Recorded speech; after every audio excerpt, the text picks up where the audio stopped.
दोस्तों, मैं हूं आपके साथ रोमिता तिवारी। दोस्तों, लॉकडाउन और कोरोना संकट के बीच अगर सबसे ज्यादा कोई प्रभावित हुआ है, सबसे ज्यादा अगर कोई परेशान हुआ है तो वो है मजदूर वर्ग।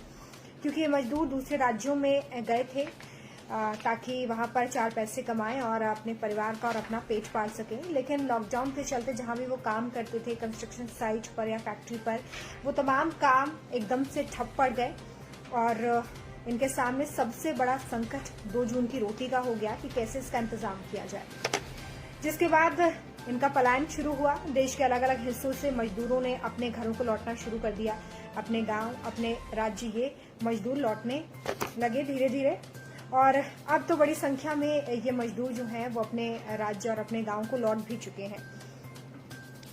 वापसी के बीच सबसे बड़ा संकट अब इनके सामने ये है कि आगे जीवन कैसे चलेगा, क्योंकि रोजगार तो चला गया है, हाथ से काम धंधा चला गया है। ऐसे आगे जीवन वो कैसे चलाएंगे और कैसे वो अपने परिवार को पालेंगे, अपना पेट भरेंगे, ये इनकी सबसे बड़ी समस्या इस लॉकडाउन और इस कोरोना संकट के बीच में बनी हुई है। इस बीच देखिए, क्योंकि ये मजदूर बड़े बड़े राज्यों की तरफ जाते थे, जहां पर महाराष्ट्र की बात होती है, राजस्थान की बात होती है, गुजरात की बात, जहां पर बहुत सारी फैक्ट्रीज में ये काम किया करते थे, कंस्ट्रक्शन साइट्स पर बिल्डिंग निर्माण में, ब्रिज निर्माण में ये काम किया करते थे। तो वहां पर ये सारा काम अब फिलहाल तो ठप पड़ा हुआ है। तो ऐसे में लौट गए हैं और अब ये सोच रहे हैं कि क्या किया जाएगा आगे। और ऐसे में एक सर्वे हुआ है जिसके बारे में आपको बता रही हूँ मैं। विकास संवाद संस्था ने एक सर्वे किया है। ये सर्वे जो मजदूर, प्रवासी मजदूर मध्य प्रदेश लौटे हैं, उनको लेकर किया गया है। हाल ही में मध्य प्रदेश में पिछले कुछ दिनों में अगर हम बात करें तो 5 लाख से ज्यादा जो श्रमिक हैं वो अपने गांव को लौटे हैं, अपने शहर को लौटे हैं। और मध्य प्रदेश में अब आने वाले समय में और भी श्रमिक आएंगे, ये भी अनुमान लगाया जा रहा है। तो 10 जिले ऐसे जहां पर ये श्रमिक लौटे थे, उनके आधार पर ये सर्वे किया गया है। जो संस्था है उसके सदस्यों ने इन श्रमिकों से सीधे सीधे बातचीत की है और उनके मन की बात जानने की कोशिश की है कि उनके मन में क्या चल रहा है।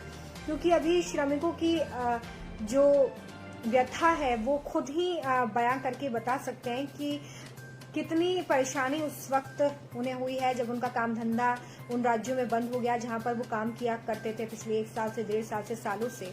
और अब जब वो वहां से लौट आए हैं तो उनके लिए सबसे बड़ी जो परेशानी है वो यही बनी हुई है कि आ तो गए हैं लेकिन अब करेंगे क्या। तो उनके मन की बात क्या है, ये जानने की कोशिश इस सर्वे के जरिए की गई है। सर्वे में जो रिजल्ट सामने आए हैं उसमें आधे से ज्यादा ऐसे मजदूर हैं जो अब वापस उन महानगरों को लौटना नहीं चाहते जो वहां पर काम करते थे। यानी कि सीधे तौर पर अब वो जहां पर हैं वहीं पर काम करेंगे। उन शहरों को, उन साइट्स को, उन फैक्ट्रीज को वो नहीं लौटेंगे जहां पर वो कई सालों से काम कर रहे थे, मन लगाकर काम कर रहे थे और उसी काम से उनका पेट भर रहा था। वो वहां पर नहीं जाना चाहते हैं क्योंकि इतनी परेशानी उनको इस लॉकडाउन के दौरान हुई है। क्योंकि कई मजदूर ऐसे थे जिन्हें उनकी मजदूरी भी नहीं मिल पाई, उनके पास खाने के लिए नहीं था, कैसे तैसे बस अपने घर पहुंचे। और ये जो संघर्ष उनका रहा है उसके बाद उनके मन की पीड़ा उन्हें ये कहने पे मजबूर करती है कि अब कुछ भी हो जाए लेकिन उन शहरों को नहीं जाएंगे। 1/4 ऐसे भी मजदूर थे जो अभी असमंजस में है, वो इस कंफ्यूजन में है कि वो जाएंगे या नहीं जाएंगे। साथ ही 21% ऐसे भी मजदूर उसमें थे जो ये समझते हैं कि स्थिति अगर सामान्य हो जाती है आने वाले दिनों में तो वो एक बार फिर से उन शहरों को लौट जाएंगे, अपने काम पर लौट जाएंगे जहां पर वो काम किया करते थे। उनकी ऐसी इच्छा उनकी तरफ से जाहिर की गई है। तो ये इस वक्त कंडीशन है। मध्य प्रदेश के 10 जिलों में जो मजदूर लौटे थे उनके बीच में जब ये बातचीत की गई, उनसे पूछा गया है कि अब वो आगे क्या करेंगे, वो क्या चाहते हैं, तो उन्होंने अपने मन की बात जो है वो कैमरे के सामने रखी है और ये बताया है कि वो क्या चाहते हैं। सीधे तौर पर इससे जो एक बात निकलकर सामने आती है वो ये है कि मजदूरों के सामने रोजगार का संकट तो है और अभी उन्हें खुद नहीं समझ में आ रहा है कि वो क्या करेंगे। मध्य प्रदेश में पिछले दिनों 5 लाख से ज्यादा जो मजदूर लौटे हैं और आने वाले दिनों में जो और भी लौटेंगे, उनको रोजगार उपलब्ध कराने के लिए इस कोरोना संकट काल के बीच में, क्योंकि कोरोना की मार इस वक्त सबसे ज्यादा मजदूरी झेल रहे हैं, उनके हाथ में तो कुछ भी नहीं बचा हुआ है, तो उन्हें राहत देने के लिए मध्य प्रदेश सरकार एक बहुत अच्छी पहल करती हुई इस वक्त नजर आ रही है। और इस पहल के जरिए जिसका नाम है रोजगार सेतु। इस पहल के जरिए कोशिश ये है कि ज्यादा से ज्यादा श्रमिकों को रोजगार मिल जाए, उन्हें रोजगार मुहैया कराया जाए। इस योजना के जरिए कोशिश यही है। कोरोना संकट के चलते मध्य प्रदेश में इस वक्त हालात काफी बदतर है और सबसे ज्यादा हालत तो श्रमिक वर्ग की इस वक्त खराब है, क्योंकि उनके पास पैसे नहीं है, काम नहीं है, क्या करें क्या ना करें, इसी असमंजस में इस वक्त वो जी रहे हैं। तो इस योजना के माध्यम से ज्यादा लोगों को रोजगार मिल जाए, ये कोशिश की जा रही है और इसके लिए आज से रजिस्ट्रेशन भी शुरू किया गया है। दूसरे राज्यों से मध्य प्रदेश जो लौटे हैं मजदूर, उनका सर्वे से शुरू हो रहा है। सर्वे कर उन्हें रोजगार के साथ ही संबल योजना से भी जोड़ने का काम होगा और संबल योजना के जरिए उन्हें राशन भी उपलब्ध कराया जाएगा, क्योंकि खाने पीने की भी काफी परेशानी है इस वक्त। तो सर्वे रजिस्ट्रेशन इसका काम आज से शुरू कर दिया गया है और 3 मई तक ये चलने वाला है। साथ ही श्रम विभाग की तरफ से जो मध्य प्रदेश के जिलों में कलेक्टर्स हैं, उनको भी कार्य योजना भेज दी गई है, जिस कार्य योजना पर वो इन मजदूरों का पंजीयन करेंगे। पंजीयन के लिए मजदूरों के लिए समग्र आईडी होना और साथ ही साथ आधार कार्ड नंबर होना बहुत जरूरी है, तभी रजिस्ट्रेशन हो सकता है। तो इसको लेकर अभी जो प्रोसेस है वो शुरू कर दी गई है। अब आपके लिए ये समझना जरूरी है कि आखिर क्या है रोजगार सेतु जिसका मैं जिक्र कर रही हूँ, ये है क्या। दरअसल इसमें स्किल्ड और नॉन स्किल्ड यानी कि जो कुशल और अकुशल श्रमिक हैं, उनको उनकी योग्यता के मुताबिक काम दिया जाएगा। उन्हें उनकी योग्यता के अनुसार जैसा भी काम मिलेगा वो दे दिया जाएगा। ये काम लॉन्ग टर्म और शॉर्ट टर्म दोनों हो सकता है। तो इस कर उभरेगा जहां पर कारखाने हैं, कंस्ट्रक्शन साइट पर जो ठेकेदार होते हैं, निर्माणकर्ता होते हैं, वो तमाम लोग और मजदूर एक ही प्लेटफॉर्म पर होंगे।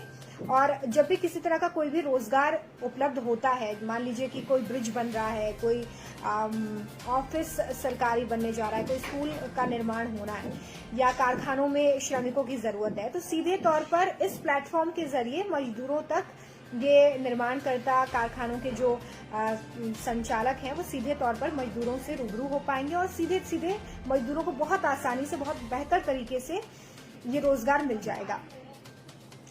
और इसमें एक और चीज जो जिक्र की गई है कि लॉन्ग टर्म और शॉर्ट टर्म। तो इसमें जो लॉन्ग टर्म प्लानिंग है, उसमें जो स्किल्ड मजदूर हैं, वो उद्योग निर्माण कार्यों की जो जानकारी है वो एक ही प्लेटफॉर्म पर आसानी से ले सकेंगे और जरूरत के मुताबिक वो एक दूसरे से काम ले सकते हैं। जो अकुशल श्रमिक है यानी कि जो स्किल्ड नहीं है, उनके लिए भी मध्य प्रदेश सरकार ने एक रोड मैप तैयार किया है और करीब 23 लाख जो अकुशल श्रमिक हैं उन्हें श्रम सिद्धि योजना के तहत रोजगार दिया जाएगा। दरअसल इसके जरिए कोशिश यही है कि जो अकुशल मजदूर भी हैं, मतलब जिनके पास बहुत ज्यादा स्किल्स नहीं है, बहुत ज्यादा काम नहीं आता, उनको भी छोटा मोटा रोजगार तो मिल जाए या वो योजनाओं का लाभ तो ले पाए जो श्रमिकों के लिए संचालित की जा रही है। तो इसके लिए उन्हें जॉब कार्ड की जरूरत होगी। दरअसल जॉब कार्ड जो होता है वो श्रमिकों का बनाया इसलिए जाता है ताकि उस जॉब कार्ड के जरिए उन्हें रोजगार मिल पाए जिस भी राज्य में वो काम करने के लिए जा रहे हैं। तो इस जॉब कार्ड के आधार पर उनको काम मिल जाता है और साथ ही उन योजनाओं का लाभ भी ले पाते हैं उस कार्ड के जरिए। तो जॉब कार्ड के जरिए जो अकुशल मजदूर हैं उन्हें रोजगार दिया जाएगा। तो दोनों तरीके से इस वक्त सरकार सोचती नजर आ रही है, कुशल मजदूरों के बारे में भी और अकुशल मजदूरों के बारे में भी। तो इसी तरीके से ये रोजगार सेतु योजना जो है वो आज से शुरू कर दी गई है, इसका रजिस्ट्रेशन शुरू कर दिया गया है। और सबसे बड़ी बात ये है, देखिए कि कोरोना संकट काल में अब राज्यों की जिम्मेदारी ज्यादा बढ़ गई है इस बात को लेकर कि उनके राज्यों के जो मजदूर जो अपना घर बार परिवार छोड़कर दूसरे राज्यों में काम करने के लिए जाते थे, वहां पर अपने रोजी रोटी का वो इंतजाम करते थे, वो अब अपने राज्य, अपने परिवार, अपने घर के पास ही रहकर काम करें और 2 वक्त की रोटी सुकून से खाएं। ये कोशिश अभी राज्य सरकारों की है और इसी कड़ी में मध्य प्रदेश की सरकार ने ये अभिनव पहल की है, इस योजना की शुरुआत कर दी है।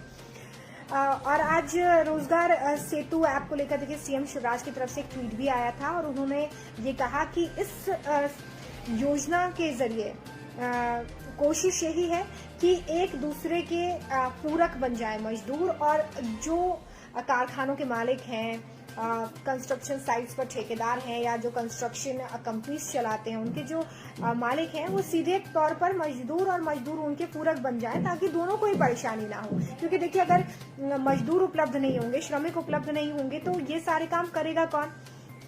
तो इजिली दोनों का ही काम चले, दोनों ही साइमल्टेनियसली अपने कामों को कर सके, यही कोशिश है। और उन्होंने लिखा है कि ज्यादा से ज्यादा जो कुशल मजदूर भाई बहन हैं उनको रोजगार दे पाए, इसलिए ठीक ढंग से इस योजना को आगे संचालित किया जाएगा ताकि उनकी जिंदगी भी पटरी पर लौट सके। और निश्चित तौर पर इस कोरोना संकट काल में इस योजना की जरूरत भी मजदूरों के लिए बहुत जरूरी थी, क्योंकि उनकी सबसे बड़ी चिंता इस वक्त यही है कि उनका घर चल सके, उनके लिए 2 वक्त की रोटी का इंतजाम हो सके। और जो 2 महीने से उनके सामने परेशानियां आती रही हैं, एक बार फिर से उनकी जिंदगी पटरी पर लौटे। बहुत शुक्रिया मेरे साथ इस वीडियो में जुड़ने के लिए।